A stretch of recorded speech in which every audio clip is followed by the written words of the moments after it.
whole of nation approach sa ICC para pauwiin na si FPRRD. Kasi tanging si Presidente Duterte lang po ang solusyon dito sa crisis na ito. Ito ipapakita yung video na yan, no? Don't forget guys, i-like, i-share itong video na ito para makatulong na aabot sa ating mamamayang Pilipino. At mag-subscribe na rin ha sa mga bago pa lang dito para updated kayo lagi. Okay? Libre lang mag-subscribe, kaya subscribe na kayo. So ito yung balita, panoorin ninyo. Narito ang Balitang Pinoy TV. Okay, heto na po ang pinakamatinding nangyari sa Pilipinas. Ang taong bayan, nagalit na ang taong bayan kay Bongbong Marcos. Gusto nang pauwiin si former President Duterte o si Tatay Digong. No, nagdemand na ang taong bayan na pauwiin na si Duterte sa Pilipinas. Dahil hindi na kaya ni Marcos itong crisis na hinaharap ng taong bayan. Okay? Yan po ang trending at breaking news ngayon. Taong bayan na mismo ang nagdemand sa administrasyon na ibalik na si former President Duterte dito sa Pilipinas. Dahil si Duterte lamang po ang solusyon dito sa crisis ngayon, kagaya ng nangyari na pandemic noon, no? So ang taong bayan wala nang tiwala kay BBM. Gusto nang pauwiin si Tatay Digong para ma-solve lahat itong mga problema ng Pilipinas. Kaya, okay? Kaya itong mga abogado ni VP Sara, alam naman natin na busy sila ngayon dito sa impeachment complaint laban dito kay VP Sara, no? At yan po ang mainit na talakayan ng mga media, itong impeachment kahapon ni VP Sara dyan sa Kamara, no? Kaya ang mga abogado nitong ni VP Sara ay ayaw na dito sa House of Representatives, kaya ayaw nilang pumunta dyan. Dahil alam nilang ginagamit lang sila dito sa panlinlang dito sa crisis ng hinaharap ng bansang ito, dito sa administrasyon na walang ginawa dito sa crisis ng Pilipinas. Okay? So mamaya, huwag kayong bibitiw dito sa video na ito kasi mamaya ipapakita ko sa inyo ang mga dahilan, mga video kung saan ipapakita ko sa inyo na si Bongbong Marcos ay wala na, litong-lito at gusto na ng taong bayan mapalitan ito at ibalik na si Tatay Digong. Okay? Pero bago ang lahat guys, like muna at i-share itong video na ito para kakalat sa taong bayan at subscribe na po dito sa Donmar TV para updated kayo lagi sa ating mga trending na balita. Okay, eto, Bongbong Marcos, no? Nalilito na siya, nakukonfuse na siya. Okay? Di na niya alam kung ano ang kanyang gagawin. Ito si BBM. Kasi hindi pa niya tiyak kung kailan niya gagamitin itong emergency powers niya, di ba?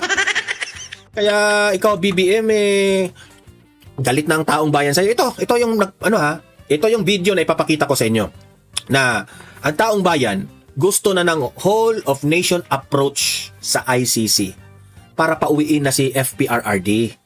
Okay? Ito, panoorin niyo kasi tanging si Presidente Duterte lang po ang solusyon dito sa crisis na ito. Ito, panoorin natin ito. Maganda ito. Isang taon na ang ating dating Pangulo doon. At ngayon, na-realize natin na tama naman pala yung kanyang mga sinasabi nung araw. Bakit po sana hindi na lang natin siya, tayong lahat, maging oposisyon ka man ngayon, harapin na natin yung katotohanan na tama pala si Digong.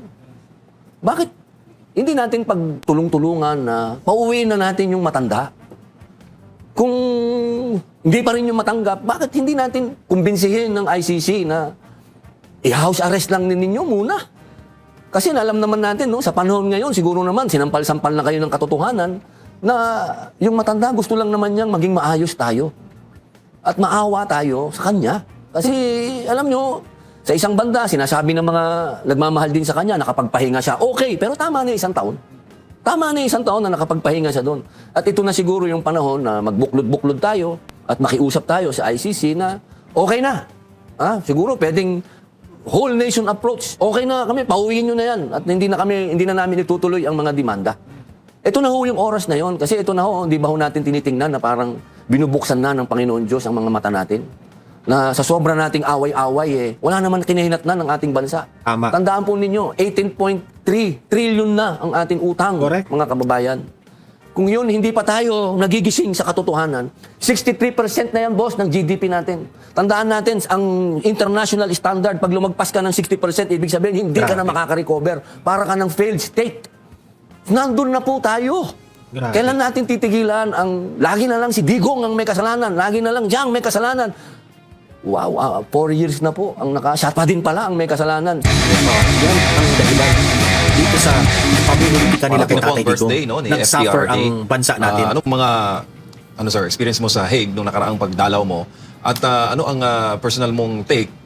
1 year na, mahigit si PRD doon sa ICC. March po siya dinala. Last year, March 11. Ngayon po, March 28, birthday celebration. Noong March 11 po, tayo po'y nagtungo doon. 1 year, dumating po nga, late nga lang po akong dumating, March 12 na ako dumating. Kasi po, walang flight. Nag-umpisa na po yung gulo. Nahirapan po akong humanap ng sunod na flight. Kasi wala po lahat golf flight eh. Yung dadaan ka ng Dubai, dadaan ka ng Qatar, wala lahat, cancel. So kailangan mong dumaan sa ibang airline. Ano? Dumating po ako doon, March 12. Katapos na po yung 1-year celebration ni Digong. Nakita naman po natin na mas dumadami pa ang mga kababayan natin. Naging parang pilgrimage na po, ay ang Duterte Street eh. Nagpupunta doon ng mga Pilipino.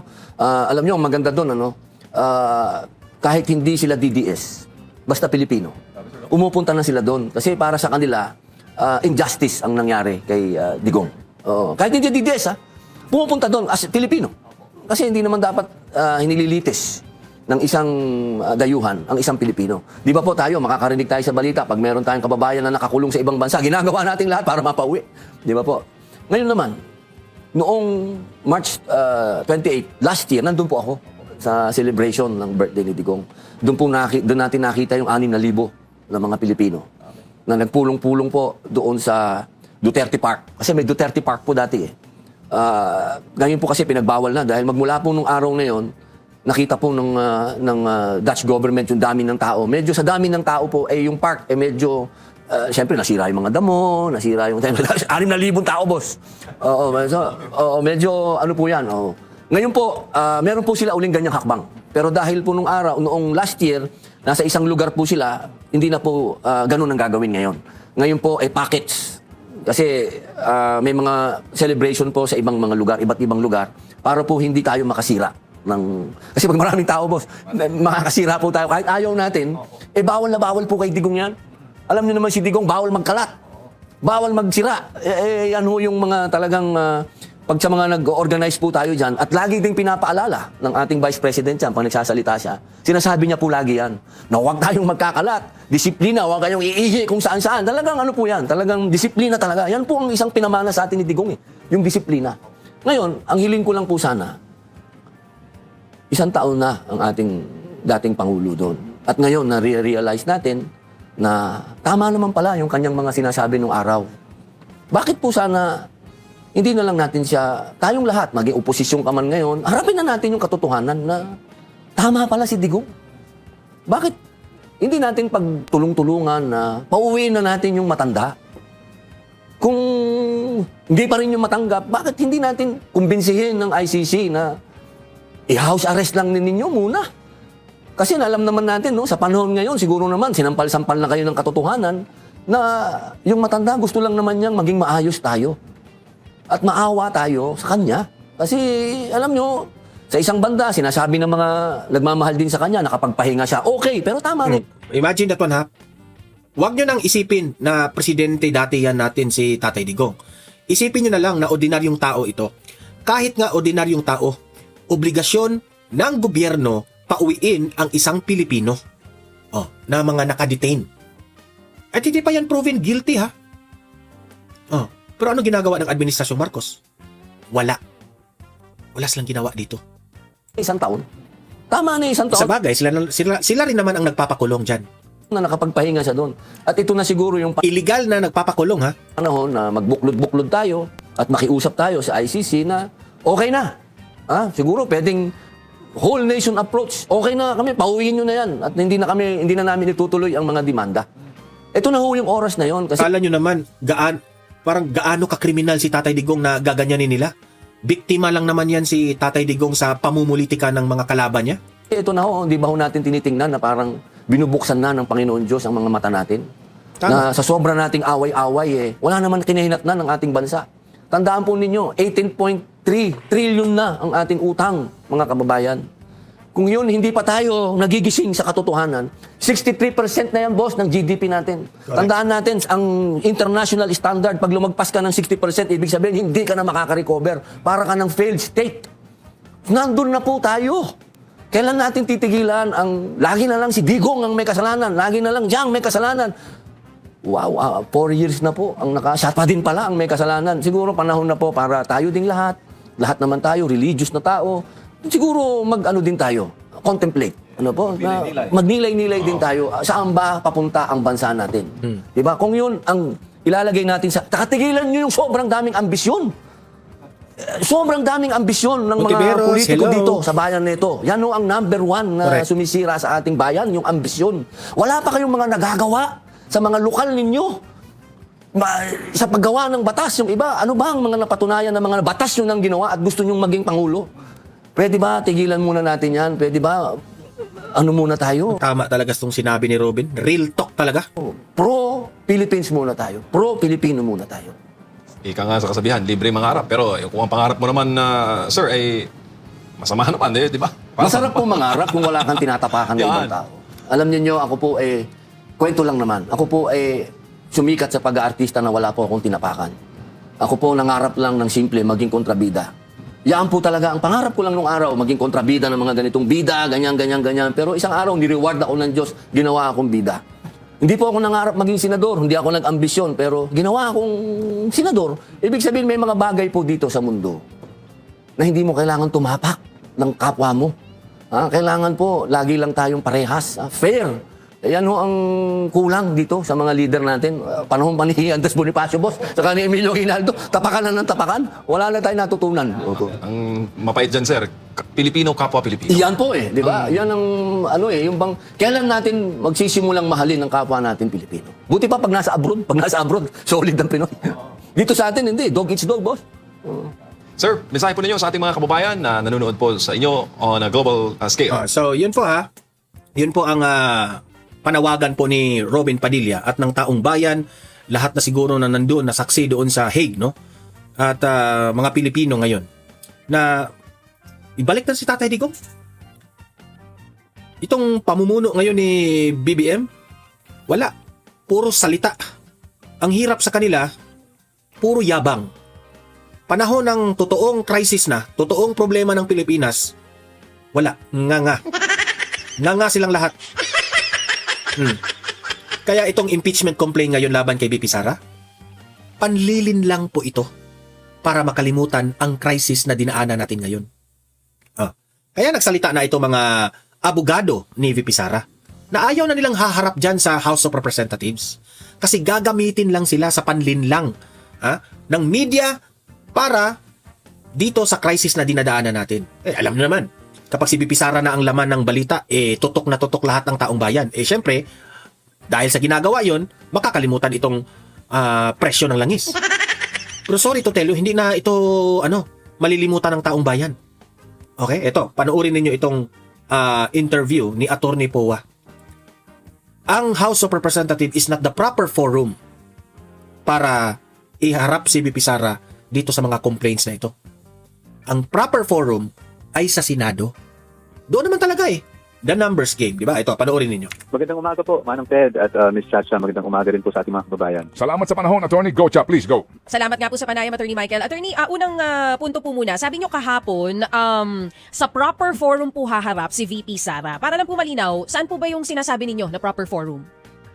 Kung ito po, Ms. Chacha, aakyat sa Senado, sa pananaw namin, yun na po yung proper forum. Explain ko lang po bakit namin sinasabi na yun yung proper forum. Kasi doon po sa liham na sinubitin natin sa... Magandang umaga po, Manong Ted Sorry. at Ms. Chacha, proceedings na iginaganap dahil sa aming pananaw, and again, with due respect to our law, pero ito naman ay posisyon ng defense team, sa aming pananaw po kasi pumupunta na po tayo sa conduct of a trial. No? In fact, the word mini trial has been circulating. At yung mini trial po sa amin, malinaw naman sa saligang batas natin na pagdating sa initiation of impeachment proceedings, yan po ay kapangyarihan ng ang House of Representatives. Pero pagdating po sa trial or or pagtatry ng mga impeachment cases, yan po ay sa Senado na. That's why ang posisyon namin ay this is already exceeding the jurisdiction of the House of Representatives at dapat po kung talagang magkakaroon man ng ganitong semblance of a trial, talagang dapat sa Senado na po ito ganapin. Oh, Attorney Michael, sumagot po dyan ang mga members ng committee. Ang sinasabi po nila, Opo. clarificatory hearing pa lang naman daw po ito to determine the probable cause. Gusto ko pong malaman, sa tingin po ninyo, sa ginagawa ngayon ng Kamaras, saan po ba sila lumampas sa kanilang mandato? Because according to them, it's just a clarificatory hearing. Opo. Again, our intention is only not to debate, no, but our Halatang-halata mo itong House of Representatives na gagamitin nila si VP Sara for their grandstanding. Oh, kasi yung iba dyan, gagamitin nila kasi gusto nilang sumikat eh. Kapag sumikat sila, pwede na silang tumakbong senador. Diba? Oh, ganyan yung mga nila, mag-grandstanding sila. Gisahin nila ang isang vice-presidente para sumikat sila. intention is only to lay down ang posisyon natin para sa kaalaman ng ating mga kababayan para mas lalo nilang maintindihan ang ating posisyon. Sa atin po, when you are evaluating complaints, no, and for the pure determination of probable cause, dapat po ina-evaluate dyan yung complaint mismo at yung mga ebidensya kung meron man na naka-attach doon sa mga reklamo o mga complaint na inyain. Sa atin po ngayon, nakita natin na lumalampas na kasi doon sa mga allegations ng complaint at doon sa mga naka-attach na ebidensya. In fact, nakikita nyo, nagpapasapina na ng kung ano ng mga dokumento na hindi naman naka-attach doon sa ating complaint. So sa tingin namin doon, nag-exceed na tayo doon sa exercise of just determining probable cause. At dahil po doon, nakikita meron din mga witnesses na pinapatawag. Kung yung witnesses naman po, Ito na nga mga kabalita. Ano na ang masasabi nyo patungkol sa balitang ito? Please comment down below mga kabalita. Pag-usapan natin yan sa comment section. At kung di ka pa nakasubscribe sa ating channel, baka naman